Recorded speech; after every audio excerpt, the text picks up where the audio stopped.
They have never understood. They have never understood. Who's they? Everyone? Every potential partner, every potential lover, every potential spouse? And no reason that they should. Why? And no reason that they should. Why? Why shouldn't they understand? Because they're not as good and brilliant as you. He's a prick.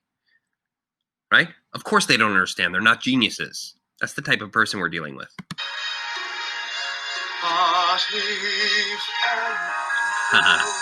But if anybody could, ellipses, finishing the hat, right? It's amazing. If you look at everything up to this, Sondheim has written very few complete sentences. It's all fragments. George is speaking the way he paints, in unfinished dots that together make some sense. But it's all piecemeal. It's all fragments of thoughts. Then he gets pulled away and distracted. In this very moment, watch this. He's literally in the middle of confessing. What is he about to confess? But if anybody could, ellipses, what is he going to say that he doesn't finish? He's basically saying, no one understands me, right? No reason they should understand me. God, but if anybody had a shot at getting me, it's finishing the hat. He does the very thing that makes Dot leave. He's in the middle of confessing that she is the one who he wants to fully give himself to. And in the middle of that confession, he's distracted by the thought of finishing his hat. It's the very problem she has with him. He's in the middle of a thought about her and gets pulled back to work. So the more you can be specific about the world of your hat and the world of Dot, and when you get pulled to it, and when you get pulled right back to painting, right? Those focal shifts are going to be your friend. And it's also going to force you to delineate when you're in which world dramaturgically. You're going to have to go through your sheet music, get two different color highlighters and be like, he's painting, he's painting, he's painting. Dot pulled him out of his world for a second. And right back to painting. Let's keep going. But if anybody could, it would be, nope. Finishing the hat. Right back to finishing the hat. How you have to finish the hat. How you have to finish the hat. How you watch the rest of the world from a window while you finish the hat. Mapping out a sky. Don't you feel like planning a sky? Good.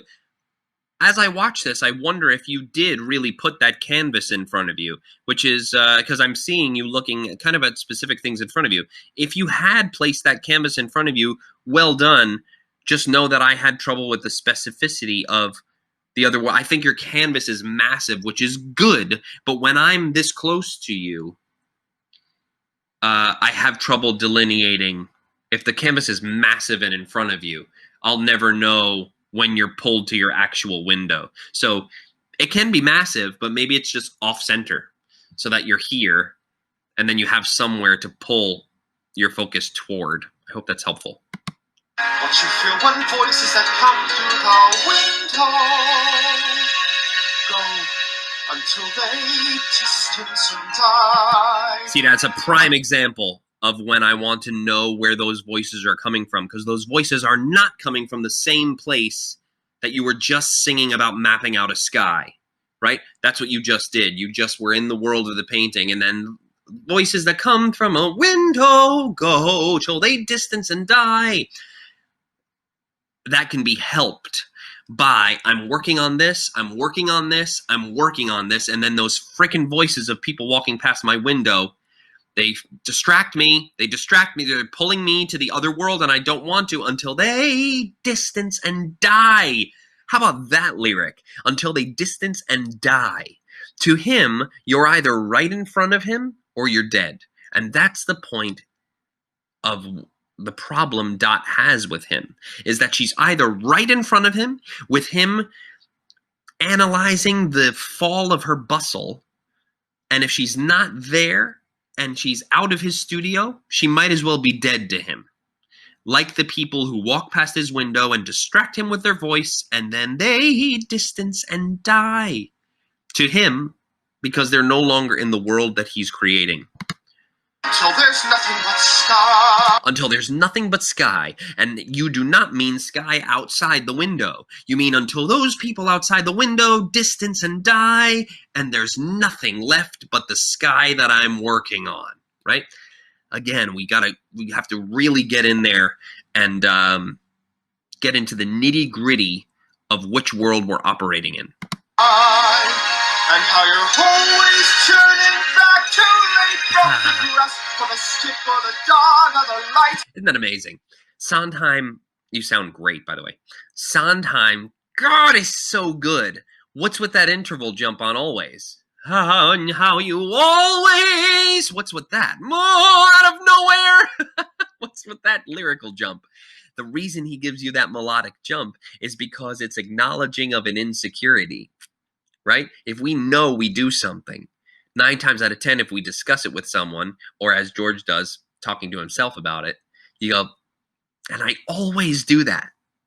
Why do I always do that? He's wrote melodically, how I always, God, why do I always do that?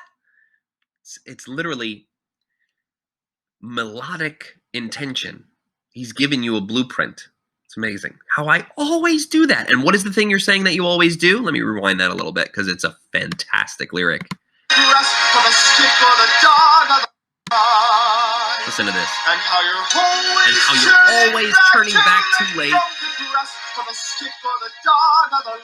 Yes. So, those things, even if that one person, did understand me, how does it feel that I'm always turning back too late? What do you mean turning back too late? You mean leaving the world of your painting because you're working, and you finally go, okay, I'm sorry, what were you saying? And she's gone. You're always turning back too late from the grass or the stick or the dog or the light. He doesn't mean those things in the real world. He means the dog or the grass or the stick or the thing that I'm painting. And every time I leave those things to go, I'm sorry, okay, I'm back. What is it you wanted to talk about? That person's not there anymore. And then he says this lyric. Oh, the kind of woman willing to wait, not the kind that you want to find waiting. And how the kind of woman willing to wait's not the kind that you want to find waiting. Stephen Sondheim for the win. I'm always turning back too late from the thing that I'm painting. And if I was to turn back after painting that stick, and the woman was standing there waiting for me to finish the stick, that would drive me crazy. And the type of person who has time to just wait for me to finish the stick is not the type of interesting human that I want to fall in love with anyway. It's self-sabotage. None of it works. Get in there and discover that problem.